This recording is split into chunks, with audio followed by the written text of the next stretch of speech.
Morning class. Today we'll read about chapter 1 object oriented programming concepts. What is the concepts of OOP languages? So already class I have explained some parts up to this and object and classes also. Again I am attaching one video with this video in my YouTube channel so you can understand very easily because they have explained these topics in very easy way by using your daily day-to-day life examples. So I am attaching this one, so hear that part properly, learn from there.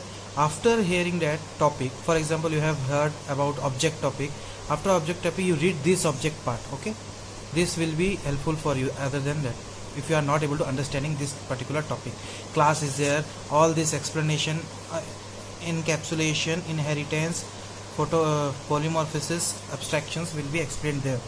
So you just see that video. If you have any problem, compare with your books. You can be, after comparing these tools, you can be easily understand what they are want to talk. They have given a very easy examples so that you can understand properly. Okay, continuing with that video. In object-oriented programming, as the name suggests, the problem-solving aspect focuses on objects. In order to solve a problem in OOP, you start by identifying the objects involved in the problem. Then, you identify the attributes and behavior of these objects. The attributes of an object are represented by the data and the behavior is represented by the functions or operations the object can perform. The whole object-oriented program is divided into objects. In this problem-solving approach, we start at the bottom by identifying the objects and then work upwards towards the solution of the problem. This style of programming is termed as bottom-up approach. Definition: Object-oriented programming (OOP) is a programming paradigm in which data and functions are wrapped into a single unit. What is a class? The term class is used to describe a group of objects that have some common attributes and behavior. For example, consider lions, giraffes and cows. They all share common attributes such as all have eyes, hair, ears and 4 legs. They all share common behavior such as all of them eat, sleep, walk and run. Therefore, they can be grouped into a class called animal. Similarly, mangoes, apples and oranges all share some common attributes and behavior belonging to the fruit class. A class can be thought of as a template or blueprint for multiple objects with similar features. An object belonging to a particular class is called an instance of that class. Therefore, we can say that mango is an instance of the fruit class. The following figure shows data sharing in procedure-oriented programming. As can be seen, the global data is freely available to the main program as well as to all the functions. The following figure shows data sharing in object-oriented programming. As can be seen, the data is accessed through defined functions only. The data is not freely available due to the fact that the only way of accessing the data is by calling the relevant function. Characteristics of object-oriented programming. OOP follows a bottom-up approach.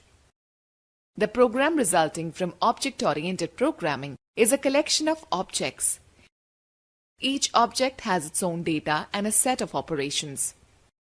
OOP restricts the free movement of data and the functions that operate on it. It uses a data or information hiding technique that allows better control over data. We will learn about it in the subsequent sections. A properly defined class can be reused, giving way to code reusability. The concept of object-oriented programming models real-world entities very well. Due to its object-oriented approach, it is extremely useful in solving complex problems. Limitations of object-oriented programming. The size of the programs created using this approach may become larger than the programs written using procedure-oriented programming approach. Software developed using this approach requires a substantial amount of pre-work and planning.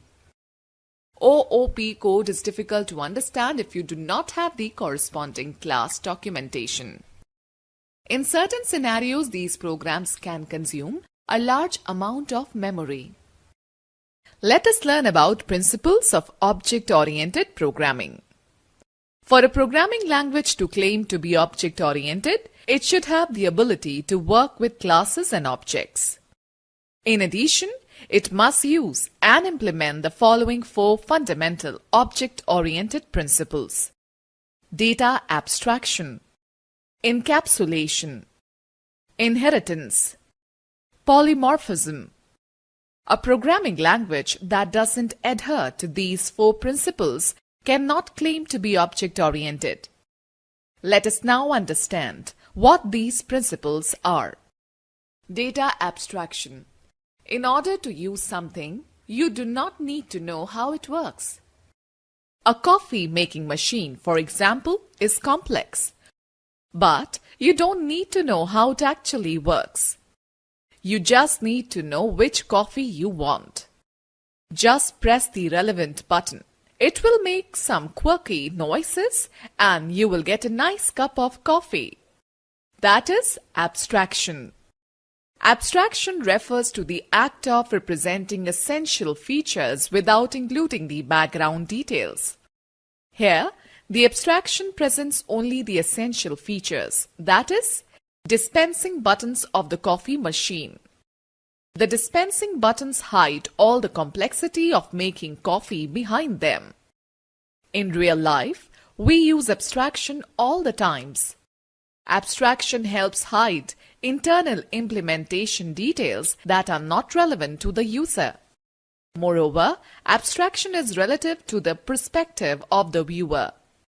What it means is that there can be different abstractions of an entity depending on the viewpoint of the user. Let us understand different abstractions of an entity with the help of some examples. While using an ATM machine to withdraw money, you insert your debit card in the provided slot and follow the on-screen instructions. After providing the correct PIN number and entering the desired amount, you collect the money from the machine. Here, the user only interacts with the essential features of an ATM machine card reading slot, touchscreen for input, and the money dispensing slot. The user doesn't need to know or understand the background processes the machine performs, like reading the card details, verifying the PIN,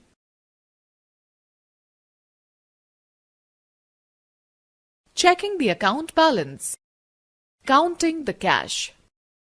However, an ATM's technician does need to understand these background processes so that he can identify and fix issues with the ATM machines. For him, the essential feature of the money dispensing slot is not the same as a normal ATM user. The essential features for him will be the mechanism of counting and dispensing cash behind the scenes. Therefore, there can be 2 abstractions of an ATM machine, one for the ATM user and the other for the ATM technician.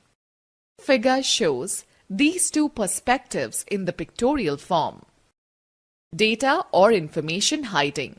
Using abstraction, the objects expose only the essential features to the outside world and hide the rest of the details. The outside world only sees a simplified version of the actual object. This is called data or information hiding. The details of how features are implemented inside the object are not important to the outside world, as long as they fulfill their assigned role correctly. Encapsulation.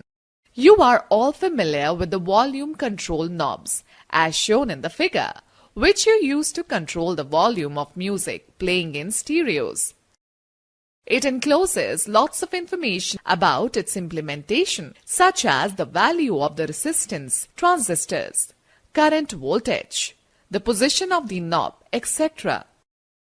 But when you want to change the volume, you have only one method of affecting this complex encapsulation, which is by moving the knob clockwise or anti-clockwise. You cannot affect the volume by using any other control on the music player. For example, pressing the play, pause, forward or reverse button wouldn't change the volume. In this scenario, the volume control knob is said to be well encapsulated from the other controls, objects or the outside world. Recall that the attributes of an object are represented by the data and the behavior is represented by the functions the object can perform. Encapsulation is a mechanism that binds the data and code functions together into a single unit. It keeps them both safe from the outside world for any unauthorized access or misuse. Access to the data and code inside a class is tightly controlled. Only the functions that are inside the class can access data. In this way, the data and functions are said to be encapsulated into a single entity, just like enclosing them both into a capsule. Let us take another real-life example of a washing machine. The start button on the washing machine encapsulates lots of complexity behind it. Here the abstraction shows only the essential features, that is, the start button. The encapsulation helps to hide all the internal details of washing, that is, filling up the water, start the drum, rinse, etc. Inheritance. You might have studied the term heredity in biology, which means children inheriting characteristics of their parents. For example, hair color, nose shape, eye color, etc. Similarly, Java, being an object-oriented programming language, allows one class to inherit from the other. Thus, the classes developed in Java are much closer to the real world. There are objects that are related to each other in a hierarchical way, such as birds, walking birds, and ostrich. All kinds of birds have attributes like name, size, color, average lifespan, etc. They also have certain behavior like eat, sleep, and breathe. These can be considered as the generic attributes and behavior of a bird's class definition. These attributes and behaviors will be shared amongst all birds unless they have specific differences that separate them from the rest. From the bird's class, specific types of birds can be inherited. For example, flying birds. The flying birds class needs to define only its own unique attributes, such as flying distance, timings of flying, and places where they fly. The rest of the generic attributes and behavior are inherited from the birds class. In this illustration, the flying birds class is said to be derived class of the birds class, thereby inheriting all of its characteristics and behavior. Meanwhile, the birds class is said to be the parent class of the flying birds class. With this understanding, let us now define inheritance in terms of object-oriented programming. Inheritance is a powerful mechanism by which one class acquires the properties of another class. For inheritance, first of all, you define the common class that contains the generic features of an entity. Then you define another class as an extension of the common class, inheriting everything from the common class. The common class that gets inherited is called the parent class, or the base class, or the superclass. The class that inherits from the common class is called the child class, or the derived class, or the subclass. As can be seen in the given figure, inheritance is not just limited to one level. You can have subclasses of flying birds as parrot and owl. Thus, a derived class can be a base class of other classes, forming an inheritance hierarchy. The inheritance mechanism makes it possible for an object to be a specific instance of a more generic object. If you don't apply inheritance, each object would need to define all of its characteristics explicitly. It will be pity to take all the trouble to create a class and then be forced to create a brand new one that has similar functionality.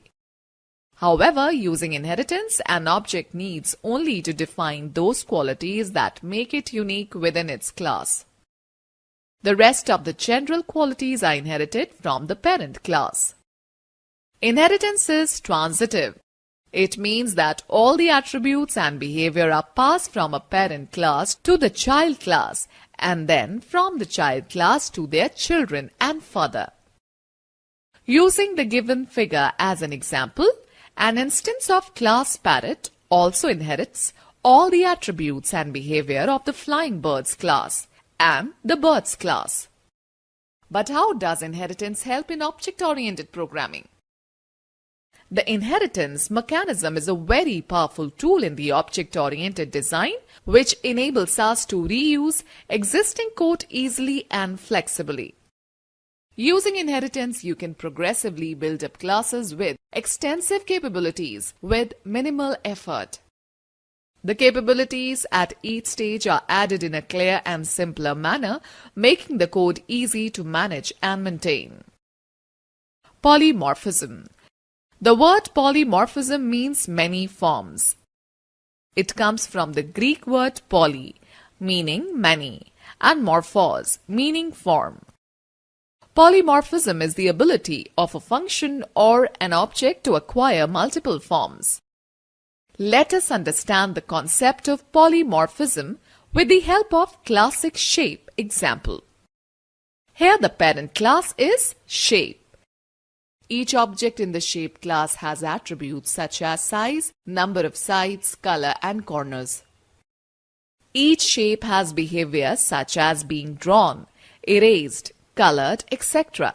Therefore, we'll have the corresponding functions such as draw, erase, color, respectively. From this base class, specific types of shapes are inherited: circle, rectangle, and triangle.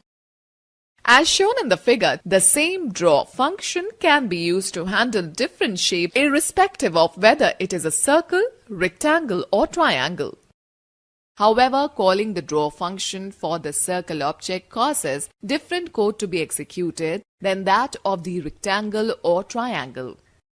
With this understanding, let us now define polymorphism in terms of object-oriented programming. Polymorphism is a mechanism by which you can send the same message to different objects, and each object can respond in a different way based on its class. Just like a draw message can draw a circle, rectangle, or a triangle, an accelerate command can accelerate a train, a car, or an aeroplane. But how does polymorphism help in object-oriented programming? Polymorphism helps reduce the complexity by allowing one interface to specify a general class of action. Code designed and written with the polymorphic capabilities is unaffected by the addition of new types. For example, in our previous illustration, a new boat class can be added that can use the same accelerate command. Adding new types is the most common way of extending object-oriented programs, thereby reducing the software development and maintenance cost. Now let us see how all the principles work together. In the real life, a mobile phone is an excellent example of an object-oriented design. Let us understand how it uses all the 4 OOP principles. Making a call hides a tremendous amount of complexity behind a very simple interface. As an end user of the mobile, do you ever need to know how this call will be connected to the other person? No, you just use the interface provided. Here the abstraction helps to show only the essential features to make a call, that is, the dial button. The encapsulation helps to hide all the complexity of making a call, that is, connecting to the other device via circuitry and the mobile network. You, as end users of the mobile, rely on inheritance to operate different types of mobile phones. Remember, when you say different types in everyday language, it means subclasses in OOP. Whether the mobile phone is an iPhone, Samsung or Xiaomi, they all more or less operate in the same way to make a phone call because they are all subclasses of the same superclass, mobile. Just key in the number and press the dial button. However, a few smartphones may have different graphic user interfaces.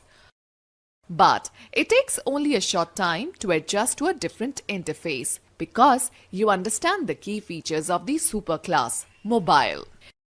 Finally, let us see how polymorphism comes into the picture. Mobile manufacturers offer a wide range of phones, but the way of operating the phone is essentially the same. For example, iPhone X has the models iPhone XS, iPhone XS Max, and iPhone XR. With any of these forms of the iPhone X, you still press the dial button to make a call and press the end button to end the call. The same interface is used to control a number of different implementations. You have understood now that with the help of the 4 pillars of OOP, abstraction, encapsulation, inheritance, and polymorphism, the individual components are transformed into a real-world phone object, which is a complete entity in itself. Since the human mind is more used to seeing things as whole objects, you can apply the same principles to the computer programs. In a computer program, you can apply abstraction to identify data objects, inheritance to allow classes to acquire the properties of another class, encapsulation to hide complexity from the outside world so that no unauthorized access or action takes place. It also ensures that a user is not overwhelmed with additional details. Polymorphism, to design a generic interface to specify a general type of action. Let us see the key differences between POP and OOP. Having studied the POP and OOP, let us summarize the key differences between the two programming paradigms as shown in table. Basics for comparison. Approach. POP follows a top-down approach. OOP follows a bottom-up approach. Orientation. Algorithm in nature, that is instruction-oriented. Data-oriented in nature. Abstraction. The abstraction is at procedure, function level. The abstraction is at object class level. Division. The sequence of events in a large program is divided into functions. Entire program is divided into objects. Interaction. Interaction with the program is via direct function calls. Interaction with the program is via functions defined in the class only. Real world. Real world is represented by procedures operating on data. Real world is represented by objects and the operations which can be performed on these objects. Data. Data and functions are separate. Data and functions are encapsulated into single entity. Data security. Data security is less as it contains lesser features to protect the data. It is more secure as one of its primary features includes data hiding. Data sharing. A function can access any other function's data by calling that function. Only the data whose access has been granted can be accessed by another function. Limited and difficult code reusability. Versatile and easy code reusability. Code maintenance. Code is difficult to modify, extend and maintain. Code is easy to modify, extend and maintain. Examples: C, COBOL and Pascal, Java, C++ and C#. Video just you saw now, in that message processing was not there. So I have explained this personally. By now we have seen that a class is a blueprint and an object is an instance of a class. There can be multiple objects of a class. There is a one class, and there inside that class multiple objects should be there. Any objects, for example, your class, so many students are there, like that. So there in between each object, from means one student to another student, there is a passing of messages sometime. In code languages, some other languages we can use. Some have in basketball matches also, some are using code language to pass the ball. They are using symbols to pass it. Like that, message passing is also there in one process. Inter-process communication. Message passing is done using method or function. Message passing is also known as inter-process message passing. So consider an example of a student as an object. For example, a student is an object of a class. When there are multiple student objects, one student object can send a message to another student object about the basketball tournament to be conducted in the evening in the local basketball court. In local, one student want to pass the message to the other student that there is a basketball tournament evening in local court. So consider another example of a passport as an object, and one process may ask for information about the validity of visa status to another process, and message interaction taking place between process is called inter-process communication. When this processing for passport, some passport example is there given. For example, your visa is there, someone will ask you what the validity of your visa. The message passing in between, between, they are known as inter-process communication. It plays an important role in message passing. Here are some summaries given for you, and you can read it and just solve this question. What is a class and object? Solved question. Write in your copy as you can. As you can want to short it, you can short it also. And this question answer, some are same as here solved one, some are not.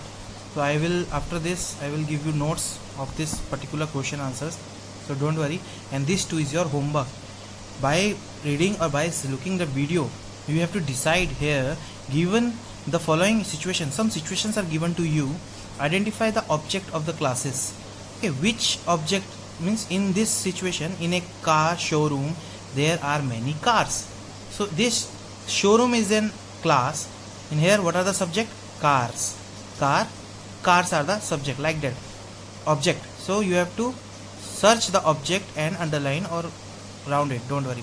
Here you have to tell these situations. Some situations are here given. You have to tell in this situation which are encapsulation, which are abstraction, which are polymorphosis, and which are inheritance.